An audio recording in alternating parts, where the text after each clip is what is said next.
If you can just tell us a little bit about who you are and what your professional mission is. Well, who am I?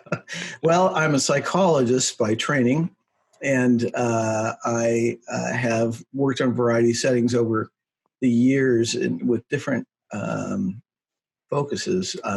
But I mean, bottom line, it's, how do I use my skills, abilities, experience, and talent to serve people and help make their lives better, usually within a relational context.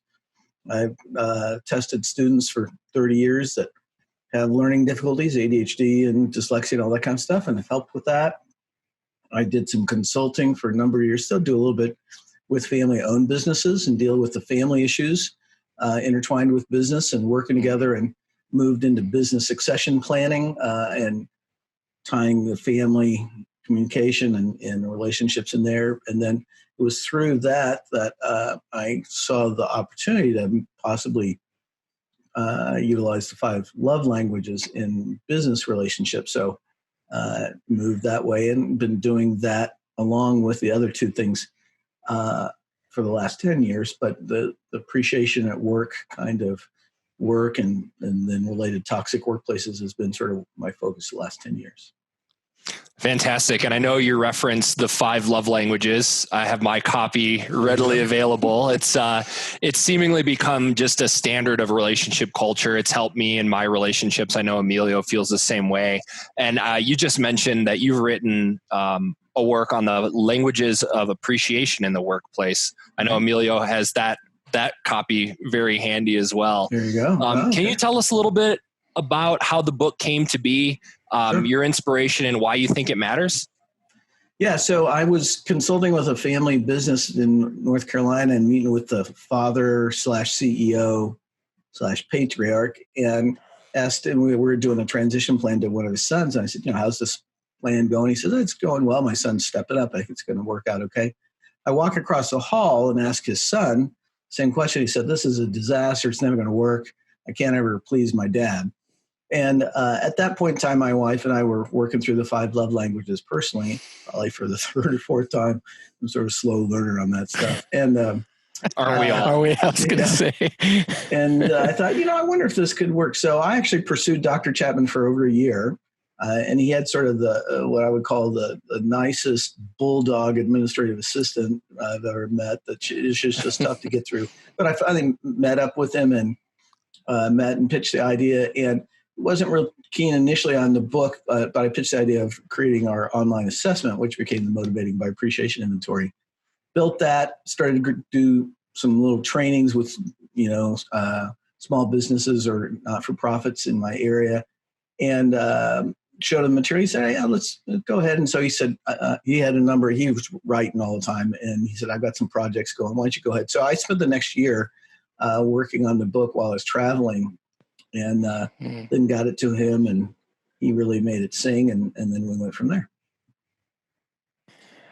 That's fantastic. Yeah, that is fantastic. So, I mean, you mentioned the beginning that it started with family business, and that kind of segued your way into that. Like, how did that transition happen? I mean, how did you find, I guess, a use case, that said, man, if this is happening with family businesses, maybe this is like something that applies, to a greater business audience. Yeah, as I talked to friends and colleagues, about what I was working on, they said, "Oh, that's a cool idea." I thought about that, and some people would say, about the 5 love languages of the workplace, but how do you do that with love? And so anyway, I started just working with different groups, partly to develop the materials and get feedback and hone it and all that kind of stuff. And it went well, and it just kept going. And so it just started small with ministries and non-for-profits and schools and small businesses. I had some friends that were business leaders, and then it just sort of built from there and learned and sort of continued to build it out. So as a follow-up question to that, though, was it mainly in the Wichita area, or it was initially? Yeah. Okay. And then it grew. Yeah, grew from there. Okay.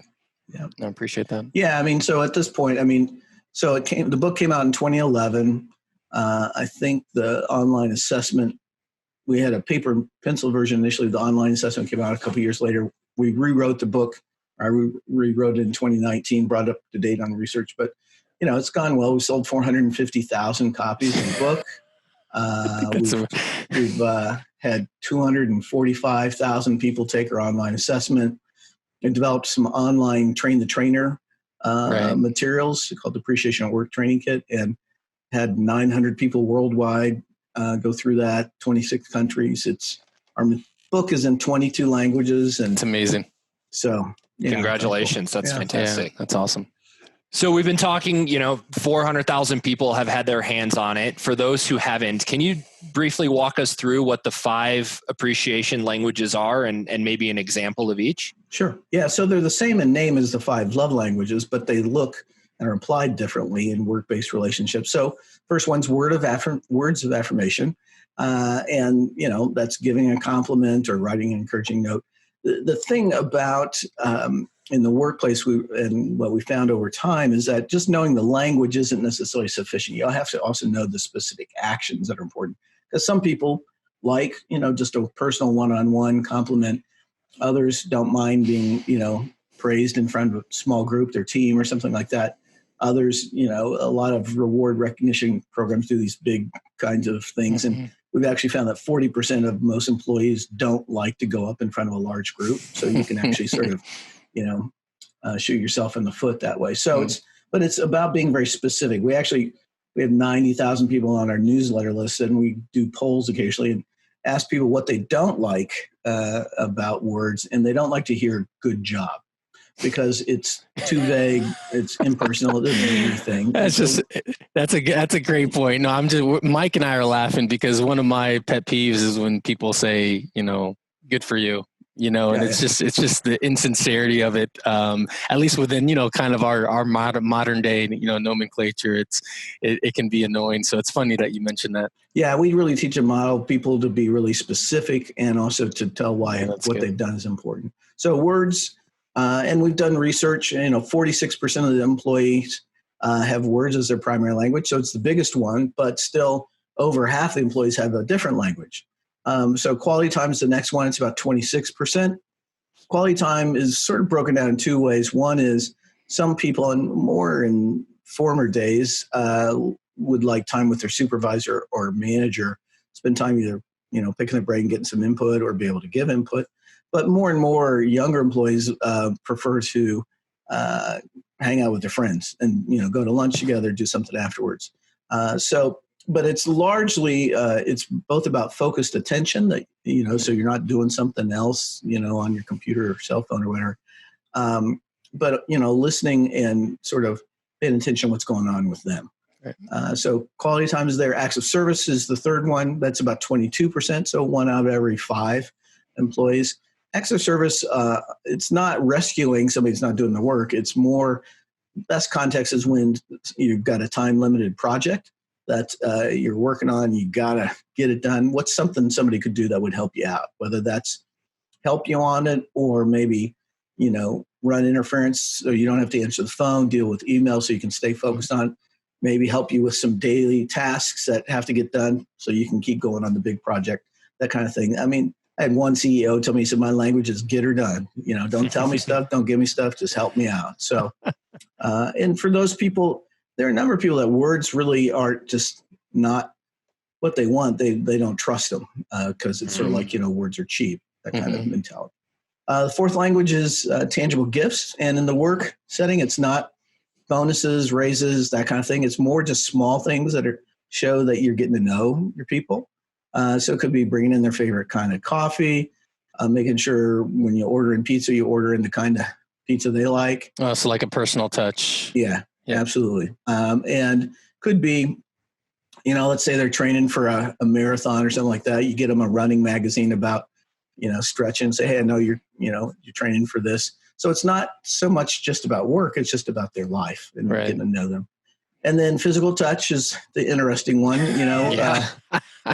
people always wonder about that. And people are already getting squirmy just listening to that within the context of work. Yeah, we always talk about appropriate physical touch, but largely we found it's spontaneous celebration, right? I mean, it's a high five when you finish a project. At least this is pre-COVID days, but Right. We'll figure it out. Fist bump, maybe a congratulatory handshake, pat on the back, that kind of thing. So it's less than 1% of the population has that. By the way, tangible gifts is 6%. So programs that focus on rewards and tangible gifts really are missing the boat, because most people say, hey, if I never hear anything, if you never spend any time with me, help me out, on a project, and you give me a gift, especially if it's like through a catalog that I order myself, It just feels pretty superficial. So yeah, and it's funny, a lot of organizations are predisposed to actually for that being the first option. It's like tangible gifts, right? Well, it's the easiest, right? Right. I mean, it costs some money, but it's the easiest to implement and scale up. So yeah, well, I wonder with COVID-19 if that's going to go from 6% to 1%. Yeah, I don't know. We'll see. Yeah. Exactly. So, we're kind of laughing at the physical touch being in the, a little bit different when you're reading the 5 love languages, and something that may resonate with you than Sure. in the workplace. Are there any trends or corollaries between love and appreciation languages? If I like getting a gift from my spouse, does that automatically predispose me to appreciate that from my boss versus one of the other languages? Yeah, great question, Mike. So we actually did some research early on and found out that about 2/3 of the time, 67% of the time, a person's primary love language in personal relationships is one of their top 2 languages of appreciation. So it's not a one-for-one kind of thing, and it's sort of like, yeah, it's up there. And it actually flows the other way. It's about almost exactly the same stat. So it's sort of like, yeah, usually it's up there, but it's not always the top one. So it changes a little bit. And you can think about it that some situations, I mean, I know I've had other people tell me stories that, acts of service in their personal relationships are very meaningful, but that's not what they want at work, and so it switches up. Yeah, that's good. Appreciate that. So it's interesting for us as we were, we're kind of getting started with Project ReWork, and we were about to launch a podcast series on job crafting, and it was essentially, we called it How to Find Joy in a Job You Hate. We did this all right before the coronavirus, so before the pandemic hit. So we essentially shelved it because we thought the pandemic kind of raised new challenges, kind of a new context.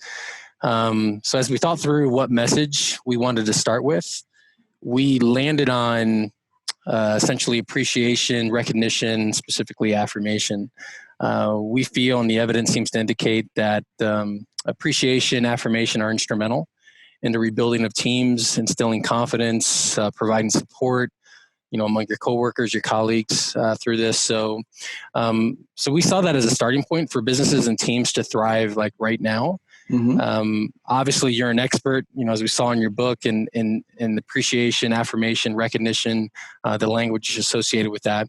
So can you shed some light on why these topics are so important, specifically, within the context of working from home, remote work, and just really a lot of the stress and anxiety associated with what's going on right now in the world? Yeah, well, a couple thoughts. One is 2 years ago, we did a research project where we compared remote employees at that point in time and, face-to-face employees, and whether or not they differed in how they like to be shown appreciation. And found that largely the same. I mean, words is the top, time, acts of service, and so forth. But that time jumped up. It was about 36%. Words came down to 36%, so they were sort of equal. But what we found out really specifically on that was, first, and this is sort of old news now, but I mean that people like to connect by video at least occasionally, right? Versus just all phone, text, email, because there's a different kind of communication that happens. Secondly, it was really important to understand that to really be effective in supporting remote employees, you have to be proactive, because you don't have those chance encounters where you walk by their office or you see them in the break room or coming in the morning or whatever. And so there's not that sort of just informal chit chat time. And if you don't structure that and sort of proactively go after it, you'll never talk to these people except on a conference call or whatever. And that relates to the issue of not only being proactive, but you need to be personal about it, because conference calls and all that tend to be pretty structured, task oriented. We're going to get this done. And typically, historically, we haven't chatted about, what'd you do this weekend or whatever.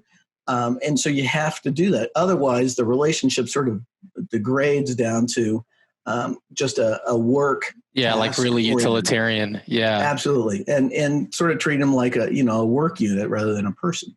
And so we really found and encourage people to take time to do that.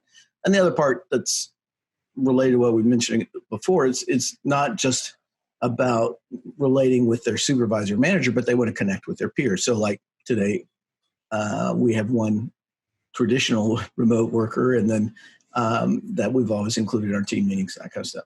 So that part is there. The other part that fits in, I mean, I believe sort of how God made us was that we just have an innate desire to be affirmed, and that there's healthy and unhealthy ways of that. And that, yes, we need to motivate ourselves. We got to get up and get it done. But it's nice to hear something from somebody occasionally, that somebody else values what you do. And so it just seems to be a core part of who we are, whether it's related to work or not, and that's part of our message. I mean, we differentiate between recognition, employee recognition, and authentic appreciation because historically recognition really is focused on performance. I mean, and it was designed that way initially and works well when you have it defined well and implemented. But it is about getting the job done, reaching goals or whatever. We believe that people have value above and beyond that, you got to get work done. But there are times in life when you're not at your top performance or you're in a new situation and do not have value because, you're not the top performer. Yeah, that seems to be an interesting nuance, like that rub right there. So you affirm them irrespective, right? Even if my performance still happens to be mediocre, at the time.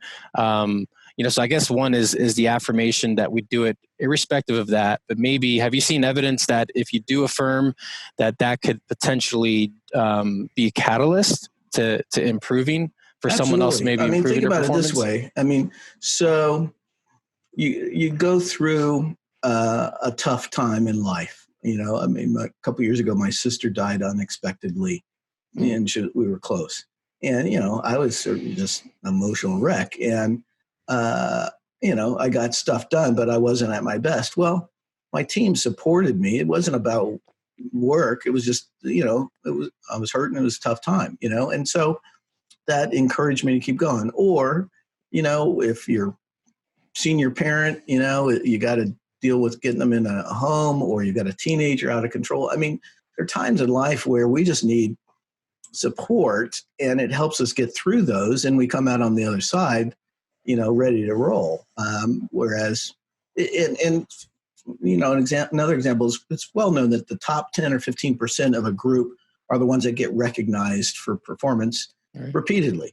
You got a big group of 50% in the middle who are good people. They work hard. They try hard. They don't hear anything, and we know research shows 79% of the people who leave a job voluntarily cite a lack of appreciation. One of the main reasons they leave. So you're really putting yourself and your team at risk of not showing appreciation. And it can be about work, but not production. I mean, some people are just easy to get along with, and they smile and laugh and say, man, I appreciate your cheerful demeanor. They're not necessarily producing, but they're, easy to be around. And then sometimes you find people that are struggling and learning, and you find something outside of work that you affirm. I mean, it's like, dude, you're training for a marathon. That is so cool. You got the discipline to do that. I couldn't do that. Or to a single mom and say, Maria, man, I am so impressed with how much you are committed to your kids and you love your kids and you're just there for them. It's not about work. You think she feels valued? Absolutely. Is she going to feel loyal, and motivated to help you out? Absolutely. But it's not about performance, and so, I mean, it's one of the things about the COVID thing is it brought out that we have lives outside of work. And they impact work, Yeah, so it's almost like we've brought our coworkers into our home, right? Absolutely. And I think, speaking of that, that's a good segue. So I know you and your team have been doing some recent research on remote work, right? Yeah. With everything going on, and I read your recent interview with Psychology Today, about stress and remote work. So speaking of everything you just talked about, in regards to maybe the issues around, or the lack of appreciation and the issues that could happen.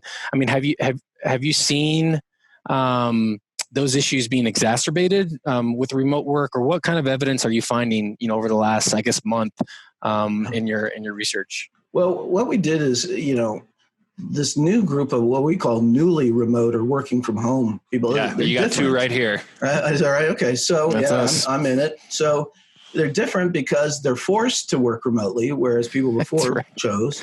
Secondly, you're working from home, right? So there's all those factors of, resources and technology and maybe kids. And then you've got, the health issues sort of in the environment around us, as well as financial issues. So it's a very different kind of thing than just being a remote employee. So it's a different group. So we need to understand that. And our task, when I went into it, was, okay, what's going on with these people? How are they thinking about this? How are they responding? How are they coping? And I was pleasantly surprised. I mean, we started out with a group of 1,400 volunteers and narrowed them down to 50 that we tracked over 4 weeks and tried to balance it gender-wise and how long they'd work remotely and where and all that kind of stuff. And found that people really were doing okay. I mean, there was a lot of anxiety.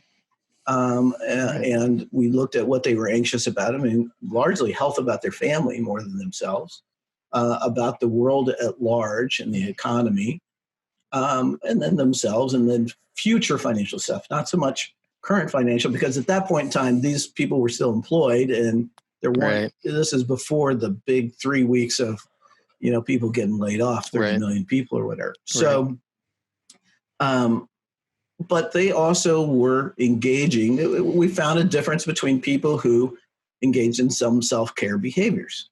I mean, simple stuff, right? I mean, like I say, psychologists, we sort of major in the obvious, right? So, I mean, so here it is. I mean, we found that people that get adequate sleep, don't binge watch the news, eat healthily, take breaks occasionally, do something rejuvenating. Exercise actually wasn't a major factor. Oh, interesting. But, and stay connected with your colleagues. Mike, you recording this checklist? Most people managed their anxiety better. They felt less stressed, and they had a more positive experience than those that didn't do that. Hello, I mean, it's not, but it's doing it, right? Right. And so there was that part. And then, again, the issue and theme of staying connected. Interestingly, people did not initially, I mean, this makes some sense, weren't that lonely or whatever, but a small group of them became more so later on. But again, we found that the people that, when their colleagues reached out to them proactively, and when they reached out to their colleagues proactively, hello, they did better in feeling connected than people that didn't. Well, pay me a bunch of money for that. So, but it's nice to see that data from real life situations actually support sort of our theories and so forth. Right. Yeah. And we have found, just within our own teams and some other research we've done, just the being able to establish rituals to do that separation. You can't get in the car and drive home from work and decompress. Some people are just not able to shut the door on their home office and leave work when it's just a room away or their cell phone's constantly buzzing. So, but one of the interesting things, I mean, it was how, because I didn't want to focus solely on the negative. So I said, what do you like about working from home?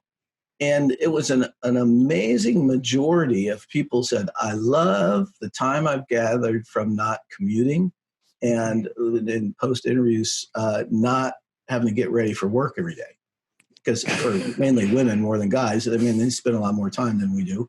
And that it broke out into more time with family and also more personal time, freedom to exercise, do some projects. And people also like the flexibility that if they wanted to take a break, they could take their dog for a walk, at 10:30 or whatever, rather than just stretching, So there clearly was a big positive about that. And the intensity was pretty big.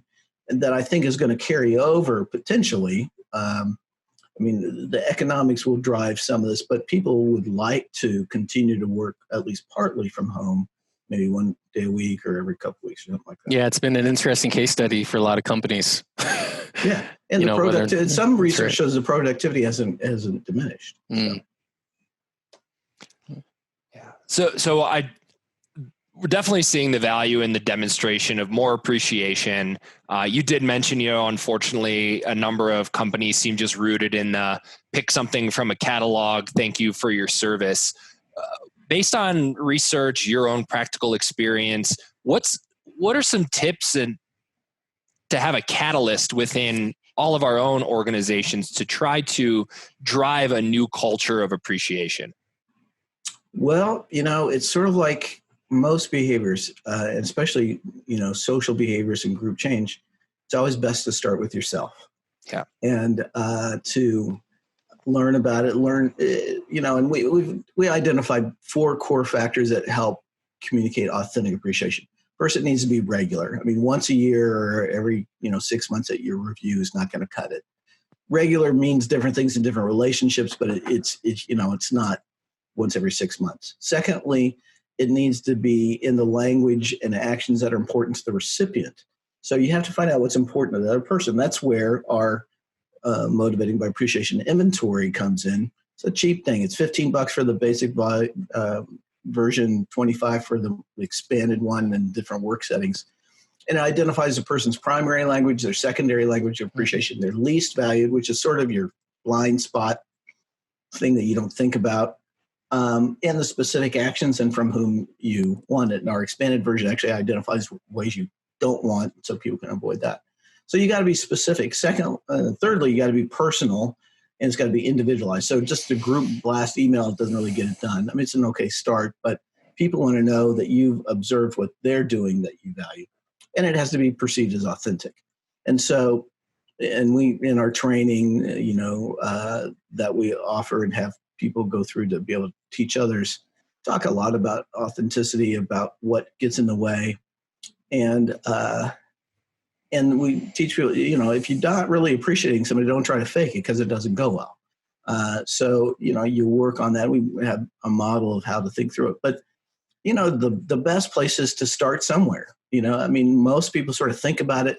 And, when I deal with engineers and computer tech guys and all that, and sometimes construction people, they want to create a Gantt chart, that lays it all out across the whole organization and get it all figured out before they start, and they wind up dying on the vine before they do anything, versus we've actually found the most effective way to change an organization is to start with somebody that's interested with a small pilot group. We don't try to do it top down. We don't try to do everybody because that undermines the perceived authenticity. But just find somebody that's interested, run a pilot group. It can either be done in a half day or 4, 1 hour sessions.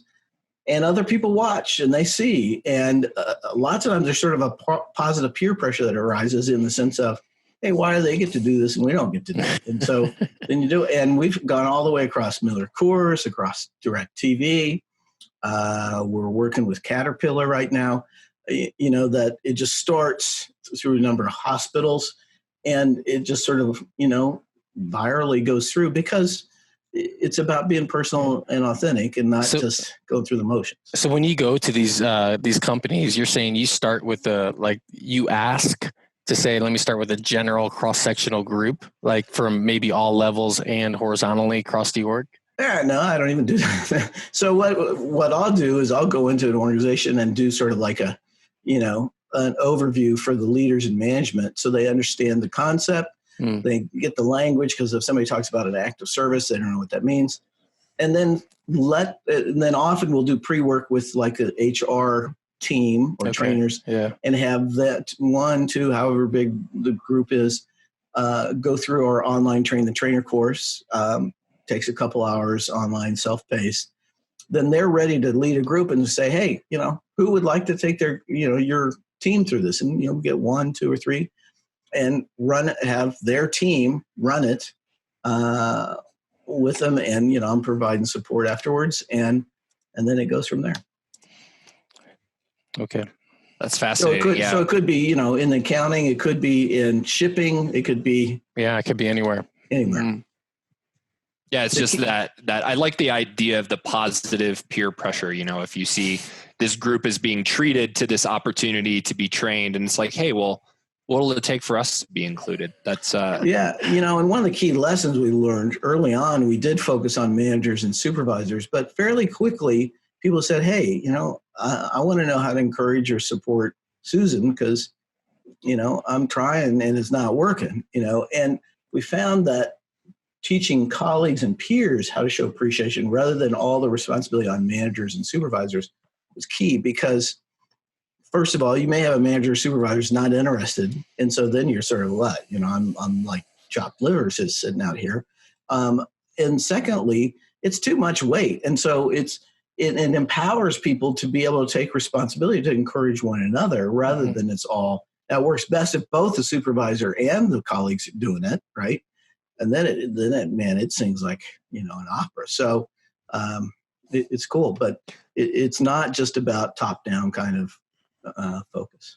Yeah, and that makes a lot of sense to me, especially as you're speaking to the authenticity, because I can imagine a situation of all of the managers go to this, how to show appreciation to your workers, and then all of a sudden the Marathon magazine shows up or the pat on the back shows up, and now there's this feeling of, well, this isn't authentic. The only reason they're trying to show this appreciation is because they were told, your bonus doesn't go up unless you complete this training. Do you have any other kind of common pitfalls we should look for, ways to make sure that when we're seeking to provide that authentic affirmation or appreciation, that it really is perceived as authentic? Yeah. So a question I always ask in the training is, is authenticity reality-based or perception-based? And always people say it's reality-based. I'm sorry, it's perception-based. But I say it's actually both, right? Because I can truly appreciate and value somebody, but they don't believe I do. Mm-hmm. So it's true for me, but they don't perceive it. Or conversely, and I have one training, this guy said, well, why do they have to be authentic? I mean, if I can get them to believe that I appreciate them, I looked at the guy and I said, are you kidding me? It feels so much harder to do that. He was a marketing dude for At least he's City. being transparent. And he said, no, reality is perception reality. I said, no, reality is reality. Anyway, so part of it is you have to figure out, what's getting in the way. And in our book, we go through some different steps. But an easy one is, especially if you have a sense that it's like, I don't think you're believing me. It's like, is there something I've done or said that really makes you not trust what I say? Because I'd like to make it right, and that can go well. They may or may not be honest with you. You can't deal with that. Yeah. But and the only thing that we tell people is you can't just sort of stomp your feet and say, I do too appreciate you. You better believe it. I mean, what does that do? But you continue to communicate appreciation regularly. And the language and actions is important to them, and that it's about them. And over time, you can win them over. Sometimes there's other things going on. They've had bad experiences with your company or managers, or they've got you remind them of somebody that didn't go well early in life, and so you can't fix it all. Right. So I can. I've got one follow up, Emilio, if that's okay. So. What have you seen in your practical application of this, of rolling this out? Let's say I'm a supervisor and I want to roll this out to my team. Like, hey, I want to make sure I'm encouraging you the right way. Can you take this survey and let me know what your primary appreciation languages are? Is that generally received well? It depends. I mean, one of the most fascinating examples that we were dealing with.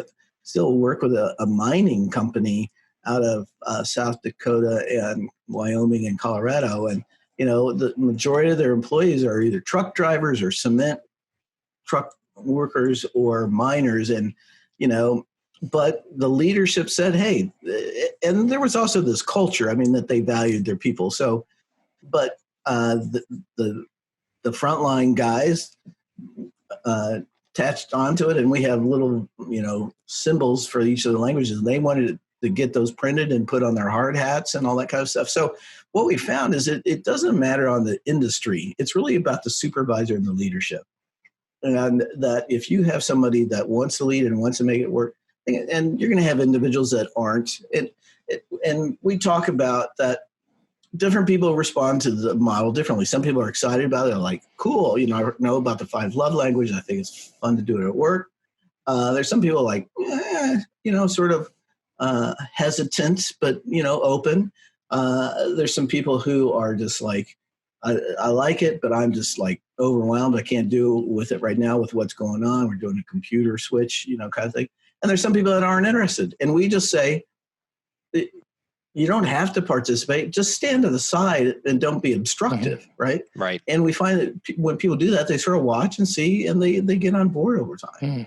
So, no, that's good. I had a follow-up question in regards to, kind of words of affirmation or feedback or recognition. I've found in my experience, and just some of the research I've read, that timeliness matters. So like the immediacy of feedback. So Absolutely. For instance, I'm working with Mike, I see him do something well. And I immediately, I'm very specific, but also do it, immediately tell them, kind of essentially, hey, this worked really well. This worked really well for me. Keep doing that. And in lieu of, give you an example, like these, quarterly feedback, even if the feedback's good, happens every 3 months, kind of loses its, its impact, right? Yeah. So have you found some evidence in your research on that? Okay. Yeah, I'm a psychologist, and I'm the kind of psychologist. I grew up in sort of the research-oriented world. So I've done like hardcore stuff in peer-reviewed journals and all that. But I like to ask questions and find out about it. So we did research on generational differences. We looked at, at that point it was, mainly there were boomers, Gen X, millennials. We didn't have Gen Zs at that point. And found out that largely the languages are the same. There's no big difference as far as frequency of how they're distributed, but specific actions are more important to different generations. And so obviously the peer thing versus supervisor is one. The other thing is boomers grew up, if I got a nice gift from my grandma, I had to sit down and write a thank you note. I mean, that was the highest form of thanks. So that's what you did. And some boomers still do that. And it's a big issue, I think, in foundations, that they still write notes to donors. That there are a lot of donors that don't give a rip about it. But also we found out that younger employees, a handwritten note, maybe. Women, about 50% of the time, still value a handwritten note. 20-something guys don't give a rip, and it's more about the speed at which you get back to them, right? So it's because if you don't get back to them today or tomorrow, you sort of moved into history and they've moved on. So it is about that rather than, taking time to write a handwritten note. Okay. No, that's good. And I appreciate that. And you're kind of highlighting, different just different pieces of research that you've done, and, I have this book here and Mike has Love Languages, but are there any other references or books or articles that come to mind that you'd like to tell readers about? And it's also something that we could essentially, after this, make available to our readers and audience. Yeah. So 2 things. One is when I was out speaking and training about positive stuff, people at breaks and afterwards would come up and tell me stories about how nasty their workplace was or what a jerk their boss was. And it was sort of overwhelming, actually. So I went up looking until we did a poll, asked people to tell us stories, and we just got overwhelmed, and then did follow-up interviews and wrote a book called Rising Above a Toxic Workplace, and have now developed a training kit that found that individuals are concerned about how to deal with whether it's dysfunctional colleagues or toxic leader, a sick system. So we have an online video course that people can take. So there's that piece. But also then after a while, it was like, okay, there are common themes about where people get stuck, right? So I wrote a book called The Vibrant Workplace, which looks at the 10 most common obstacles to creating a culture of appreciation. So it's either management is not, involved. You get pushback from supervisors. Busyness is probably the number one. People say, I'm too busy. A sense of negativity, just pervasive negativity throughout the whole place. Perceived inauthenticity due to a stupid recognition program. That's not the whole chapter name, but it's a good one, though. With, difficult colleagues that are just tough to appreciate, or cultural differences. So that's a great book, and we have a series of videos and training on that as well. Nice. So this is a vibrant workplace. Nice. So those are two great ones. People can always go to our website, Appreciation at Work. It's a word at, so appreciationatwork.com. And we got stuff, and there's a tab on there called Learn, and there's all kinds of research, videos, podcasts, all that kind of stuff if they want to learn more. Okay. That's great. Dr. White, we really appreciate your time today. Thank you for sharing the 5 languages of workplace appreciation. I really appreciate you also highlighting your other publications, Rising Above the Toxic Workplace, The Vibrant Workplace, and all the resources you have available at appreciationatwork.com.